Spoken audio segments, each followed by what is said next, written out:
je crois qu'il y a 3 constats à partager, très largement maintenant, à gauche au sens large. C'est d'une part, on est face à un gouvernement de droite. La deuxième chose, c'est les questions sociales sont au cœur des préoccupations de la jeunesse, des salariés, que ce soit la question des APL, évidemment cette question de la lutte contre les ordonnances, de casse du droit du travail.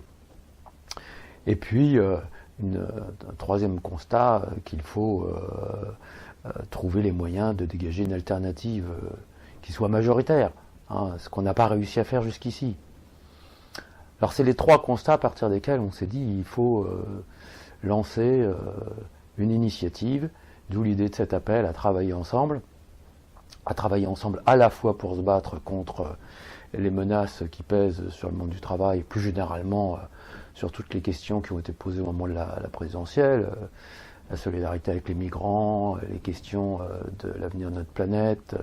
On voit avec Irma les dégâts provoqués par la montée de température et la violence des ouragans. Et puis la question sociale, évidemment, je le disais tout à l'heure, qui est au cœur. Donc à la fois se battre avec les convergences d'actions nécessaires et en même temps mettre en place les passerelles nécessaires pour débattre au fond des propositions qui nous rassemblent ou qui peuvent nous diviser, mais dont on veut et dont on a l'obligation de discuter ensemble si on veut construire une alternative à gauche, en sachant que la gauche, elle est diverse, elle est pluraliste, et qu'il faut donc une démarche ouverte par rapport à ça.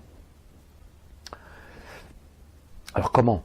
Maintenant, l'idée c'est qu'on n'attende pas non plus tout des états-majors, du sommet.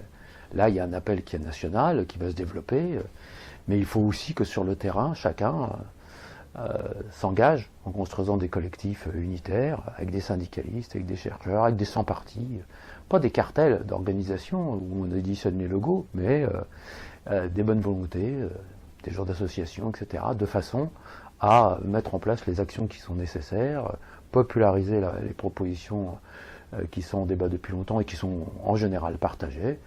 Voilà un peu les objectifs. Et pour aider à ça, on a pris la décision de sortir un bulletin régulièrement de liaison qui s'appelle Passerelle, précisément. Le voilà, le premier numéro. On enrichira ça au fur et à mesure. Et donc on appelle tout le monde à s'en saisir, à le distribuer et à multiplier les initiatives de façon à ce qu'on construise ce mouvement pour l'unité et pour l'alternative qui soit présent dans les prochaines échéances et dans les prochaines luttes. Voilà, si vous avez besoin de nous contacter ou d'organiser des choses, évidemment, il y a une adresse mail, passerelle-débat gauche, tout attaché, @laposte.net.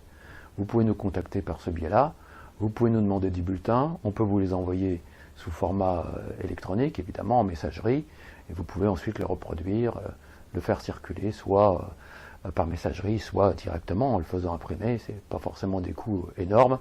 Mais voilà, un premier outil, il y en aura peut-être d'autres, et c'est à vous aussi de construire vos outils, de faire circuler au niveau local, départemental, au niveau qui vous paraîtront les meilleurs, de façon à ce qu'on impulse cette dimension d'une liaison permanente à gauche qui permette de dégager les voies d'une nouvelle gauche sociale, écologiste, qui reste à construire évidemment, mais à partir de tous les éléments épars qui existent aujourd'hui et qui doivent se rassembler pour constituer une force en capacité d'être la force d'avenir et d'alternative contre Macron et sa politique.